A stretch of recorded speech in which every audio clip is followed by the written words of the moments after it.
All right, today we're going to dig into Greatland Resources.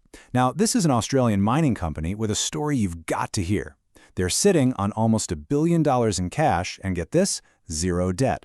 So we're going to look at their crown jewel asset, see how they've totally turned its performance around, and break down what we're calling their fortress balance sheet. This thing could really define their future. And right here, this is where it all begins. This is the Telfer mine out in Western Australia. I mean, just look at the scale of this thing. It's absolutely immense. We're not just talking about a pit in the ground, folks. This is a massive, sprawling industrial complex. It's really the engine at the very heart of everything Greatland does. So let's talk about Telfer. What makes it a Tier 1 asset? I mean, that's a big claim. Let's dig into the details and see why it's considered in the top league of Australian mining. Okay, here's the first big number you need to know. 3, as in third.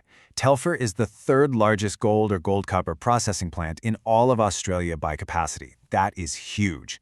That kind of scale gives them a strategic advantage that, honestly, you just can't overstate. And because it's so big, it's way more than just a mine. You got to think of it as this vital processing hub for the entire region. It's got decades of established infrastructure already there, you know? We're talking roads, power, a massive, fully functioning plant, all of it. To build that from scratch, you're looking at billions of dollars and years, maybe even a decade of work. That value is already baked in. Right, so owning a great asset is one thing, but actually running it well, that's the real test. And that brings us to the Greatland turnaround. Since they took the helm at Telfer, the story has been a classic case of operational excellence. So, let's look at one key metric, gold recovery. Basically, how much gold are you successfully pulling out of every rock you process? It's a huge deal for efficiency. Under the old owners, the rates were, well, kind of all over the place. But Greatland, they've managed to hit the highest recovery rate seen in the last 5 years. Now, boosting that by even a few percentage points might not sound like a lot, but in this game, it translates directly into millions of dollars on the bottom line. That's pure operational skill right there. Okay, operational success is awesome, but it's only half the story, right? To be a real powerhouse, you need the financial muscle to back it all up.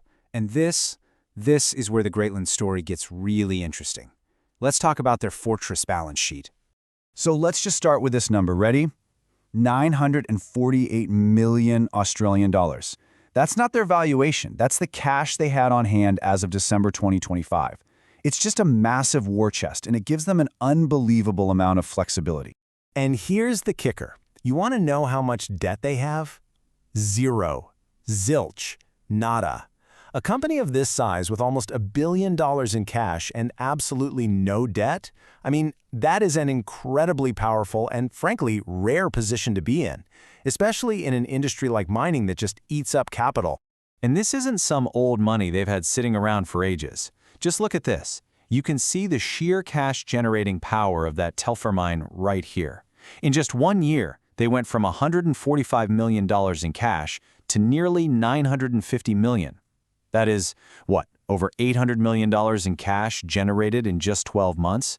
And it's not a one-off fluke. You can see it climbing steadily, quarter after quarter. Wow. Okay, so how does the market actually value all this performance?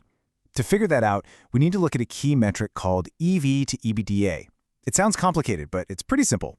Think of it like this. EV, or enterprise value, is the total price tag to buy the whole company. And EBITDA is a rough measure of its yearly earnings. So the ratio just tells you how a company is valued compared to what it earns. It's a way to compare apples to apples. And when you do that comparison, well, the results are pretty striking. Look at this. Greatland is trading at a multiple of about 3, but the average for similar companies, its peers, is around 9. That's nearly triple.